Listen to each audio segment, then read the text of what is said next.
profoundly affects millions, many of which are near and dear to you guys, or maybe some of you right here in this room. Truly, guys, as you'll see, I'm on a mission today. You'll see that this is not just about missing sound. It has significant ramifications on our brain health and our quality of life at any age. I'll say it again, at any age. Okay, so today, as we delve deeper, I invite you to look for ways you can join me in this important work, because it's an issue that can touch people we love and at almost every facet of our lives. I'll invite you also to consider how we can collectively raise awareness, promote accessibility, remove the stigma. We'll say it again, remove the stigma and support those who are navigating the complexities of a decreased hearing. So as ML kindly stated, I'll transition slides here. I am Dr. Casie Keaton, founder and CEO of Thrive Hearing and Tinnitus Solutions. Tinnitus works too. I'm also on faculty at the University of Memphis, go Tigers, in the Department of Communication Disorders and Sciences. And I do feel I have to be blessed with one of the most rewarding professions on planet Earth. I view my vocation as one of restoration, to guide people in gaining what they have lost. I'm extremely passionate about the work we get to do and who we get to do it for. So Thrive was founded in 2013. We have locations here 3 minutes from here in East Memphis, as well as Collierville. But it was founded with the conviction that everyone deserves access to world-class care. At Thrive, we offer the most innovative, effective, and clinically proven treatment options for communication disorders, because you deserve nothing less. Our patients thrive because we help them to navigate and overcome the challenges they face as a result of hearing disorders. And achieving exceptional results for our patients drives everything we do. And I could not be more proud to work alongside a team of women who share that same vision. So, careful not getting on the feelings. Okay. All right. So, to take us into this talk, we'll head on. In addition to those lovely women you saw on the last slide, I want to introduce you to some of my people. So these are the people that make my world go round. And how I connect to each of these people is everything to me. So now, it's your turn. I want you to hold in your mind all the special and precious people that make up the fabric of your life. Okay, got them? Sweet peas? Okay.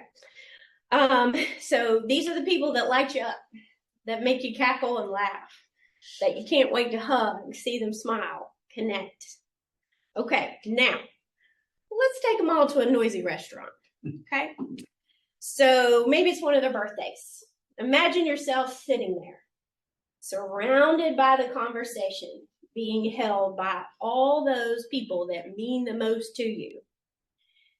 And suddenly you have this overwhelming feeling of being trapped in a muffled bubble. You're catching fragments of the conversation, bits and pieces. The more you strain to hear, the more you retreat into that bubble, feeling increasingly anxious, isolated, and disconnected. Yikes. So, untreated hearing loss can absolutely make social situations exhausting and beyond frustrating for both parties, leading to a sense of loneliness and a lot of times social withdrawal. But I would implore you guys to hold on, because it's so much bigger than that. There is a far more sinister force at work in our loss of cognition and cognitive function. So losing touch with the world around us, which we'll connect the dots to shortly. So with that, this is where we work together. So from what you learned today, I want you to check in on people, check in on yourselves, so that no one has to ever feel that way. Because, again, like I said, great news, there's hope. I want you to come away from our time together with action items that put you in the driver's seat when it comes to your hearing health. So, first, together we'll lay the groundwork with a discussion on the science of hearing. Riveting. Buckle up, guys. Okay. After that, we will describe, or I will, the role of hearing health in our overall brain health. And just to go ahead and call the elephant out in the room, I'm talking dementia. I'm talking Parkinson's. And my aim is to arm you with the information so that we can remove the fear surrounding these diseases and take a proactive approach. So what's amazing is now we have definitive research that provides us with a clear blueprint to change the courses of these diseases. Did you know about that? I mean, we can change, we can offset the course of these problems. So for me, that's incredibly exciting. So my job has changed tremendously. I love it. So let's begin with the data. Okay, basically, lots and lots and lots and lots of people experience hearing loss. Huge numbers across the world. And as much as 75% of those people who have hearing loss have difficulty hearing in noise. How many of you can relate to that? Right? Go out to dinner, you're hanging on, trying to hang in there, check out, right? Okay. So it's important that we note here that when we talk about these negative stats, I like to stay positive, but this is the facts. We're referring to untreated hearing loss. So this is hearing loss that's been identified where nothing has been done about it, right? So not just that you have hearing loss, but you haven't done anything about it. It's a far different picture. Okay, so the first action item on your list is get a hearing test. How many of you had a hearing test? Yeah, all right, okay. So it's easy peasy. It takes 15 minutes to get a medical grade hearing exam from an audiologist. The best defense is what? Good offense. So sometimes you don't know what you don't know. So let's get the info so that we can determine what you need to do next. All right, now, time to debunk some myths. Okay. So starting with, you have to be old to have hearing loss. Wrong. Sorry, wrong. As many as 1 in 8 children have hearing loss. In our practice, we see people of all ages. This is not about how many birthdays you've had the privilege of having on this planet. This has everything to do with noise exposure. That's the #1 leading cause of hearing loss. And what I say is it's a lot of times how much fun we've had. We wouldn't change that. We just got to fix it. And then our genetics. Some of us are just going to have better hearing than others. It's the cards we're dealt. All kinds of medical issues are like that. But it is not about your birthday. You do not have to be old, and you are not old if you notice changes to your hearing, and you are by no means alone. Okay, so now, one of my favorite topics, guys. Allow me. Let's get into how we hear. So I find that just starting with a good foundation of how our auditory system works helps us to connect the dots to everything else. So quick overview here. Okay, so as we know, sound is vibration, travels through the air, travels down the ear canal. It's the eardrum. If it is normal and healthy and intact, which most people's are, it seals off the ear canal from the rest of the structures in the auditory system. So that's important because particularly when it comes to tinnitus, you might see a lot of these, fly-by-night remedies, drops, and different things you can put down in your ear. Tinnitus happens way over here. So those drops don't even come close. So save your money. Right. All right. Behind the eardrum, there's a chain of bones that forms a bridge to the hearing nerve. So there's part of your hearing that's mechanical energies. Those structures have to be in place and send the message. And then once we get to the nerve, that's where the brain picks up, and that's where the real work is done. And it's a beautiful, complex process where all those pieces have to be in place and work together and get the message to the brain. Okay, feel good about that? All right. I digress. Okay, so let's catch up here. Okay, so now let's next take a moment to talk about the profound shift within the hearing healthcare landscape and how we got to where we are today. For decades, we well understood the havoc hearing loss can wreak on a person's quality of life, resulting in social isolation. And if you can see this poor girl, she made me very sad when I saw this picture. Think about it. As a person's communication ability decreases, their world gets smaller. So I won't go to that meeting, is what somebody might say, or I'm going to stay home from that party. I won't go to dinner with them. I can't hear them anyway. And that's how it starts. So that's detrimental in its own right. But now, and I'm talking, this is cutting edge stuff, guys. We have compelling research that points to the strong correlation between untreated hearing loss, there's the word again, and healthy cognition. So let's set the scene. All right. Early part of my career was just like, I don't know, 6 months or so ago, just kidding. I would see patients with suspected hearing loss that I would also notice having significant difficulty recalling recent medical history, recent tests, diagnosis that have been done, or the amount of time it would take them to recall or the correct information was pretty concerning to me.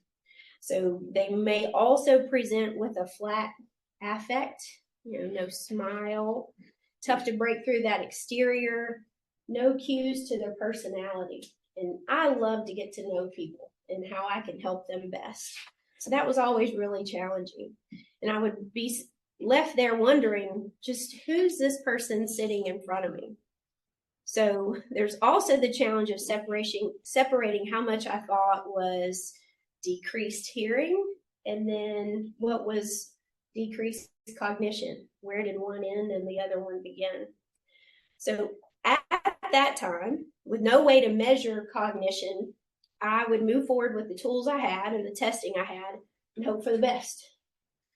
That with well-fit hearing devices, the hope is that the lights will come on and my concerns of cognition would dissipate. That's the hope. Fingers crossed. Switch on there. The amazing thing was, though, so very often, what I would describe, the clouds would lift, and wow, much like magic, I'd have a whole new person sitting in front of me once we fit hearing aids. So how I describe it is the veil of hearing loss would be lifted, and I could actually get to see who I was meant to see sitting in front of me, the best version of themselves. So talk about beautiful. But thankfully today, having much more sophisticated measures of cognitive testing available to us, the hope and see days are long behind us. So we can apply a much more scientific approach to measuring cognition and separating the effects of hearing loss. And here's why. So we'll go back to that one, I'm sorry. Landmark study, 2008, Johns Hopkins presented data with the strong link between the degree of hearing loss and the risk of developing dementia. So as the degree of hearing loss increases, so does the risk of having dementia. And then further to that, data as recent, go now, as this year, the Lancet, which is one of the most prestigious medical journals we have, individuals with hearing loss are twice as likely to experience cognitive decline and dementia. Again, untreated hearing loss that we haven't applied any treatment for. Okay. So guys, what this all boils down to is what we term listening effort. This pretty makes sense. So what listening effort refers to is how hard the brain is having to work behind the scenes to connect the dots and process what you're hearing. So we know that if we can decrease a person's listening effort, that is the most meaningful impact in decreasing a person's risk for dementia. Okay? Yeah. And of the 7 risk factors for dementia, guys, 3 of them have to do with your hearing.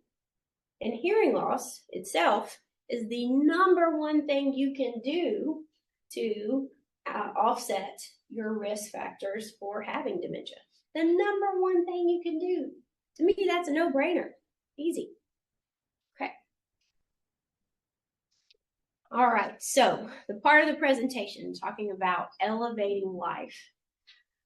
This statistic surprised me, but I will say anecdotally, I do see a fair amount of it in clinic where, and I think that it often goes under the radar for patients that with untreated hearing loss, risk of depression doubles. Think about it. Your world's getting smaller. Your connections are getting more strained. That's pretty powerful stuff.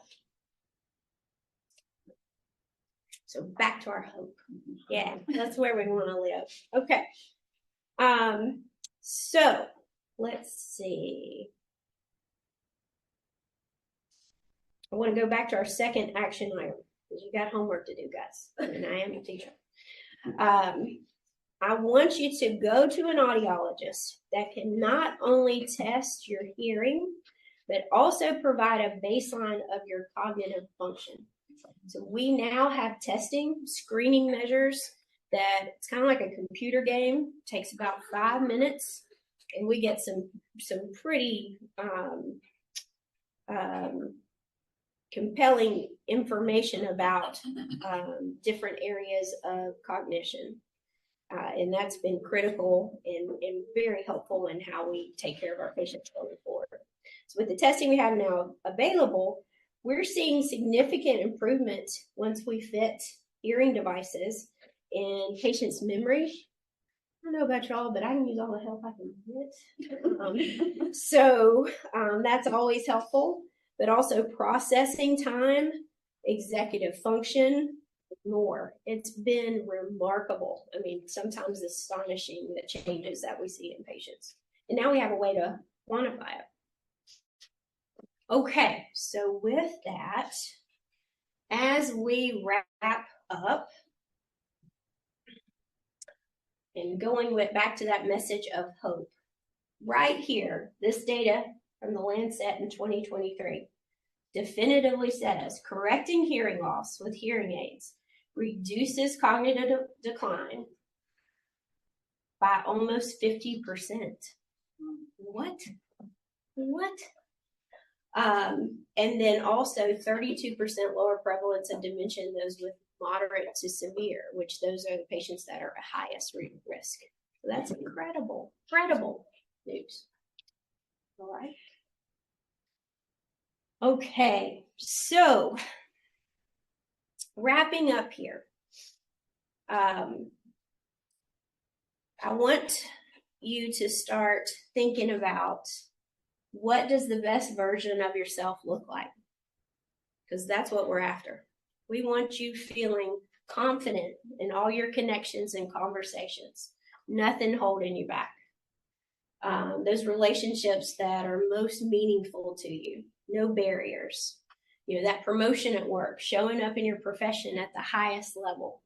It's incredibly important. So that's our ultimate goal and our ultimate aim here.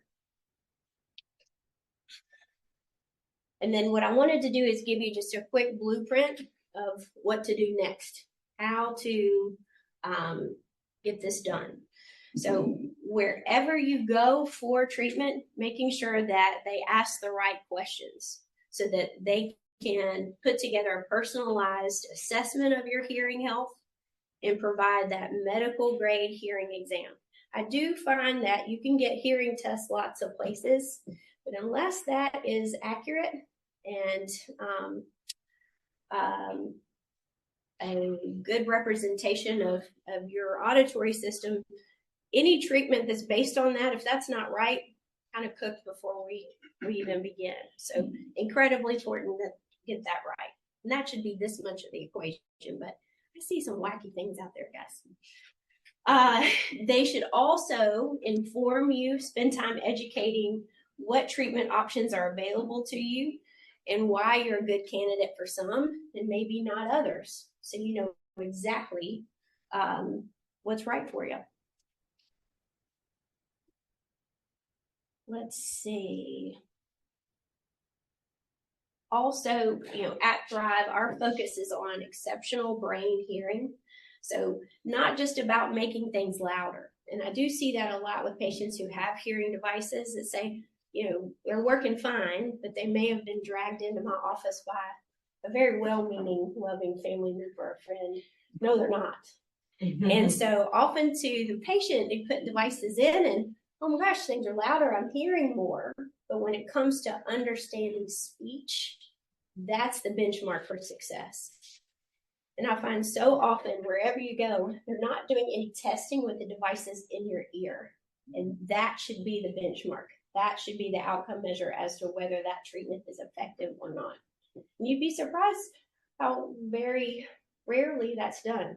And that's standard practice at our office. Okay, so again, not just louder, clear. Okay. All right, so at Thrive, our philosophy is not all about being right. We all like to be right, but what we want to do is take the time to ask the questions so we can learn all about you and so that we can get it right. We ask questions like, what's the most meaningful aspect of our work together? What does success with treatment look like for you? So we make sure that happens. I created Thrive so that our clinicians could spend the time necessary with our patients so that they could feel heard. Our main goal, restoring the connection between the people, the places, and things you love most. That's why I get up every day. And then that the people in your lives feel deeply seen and heard. So with that, I will say thank you. And I want you to know that you matter. And I have a beautiful ending here. So I want you to go back and think about those folks that I had you hold in your mind in the beginning. In addition to me standing here in front of you telling you you're absolutely worth it, I guarantee you they feel the same way I do. You deserve the best and nothing less. So with that, thank you, and I'll open it up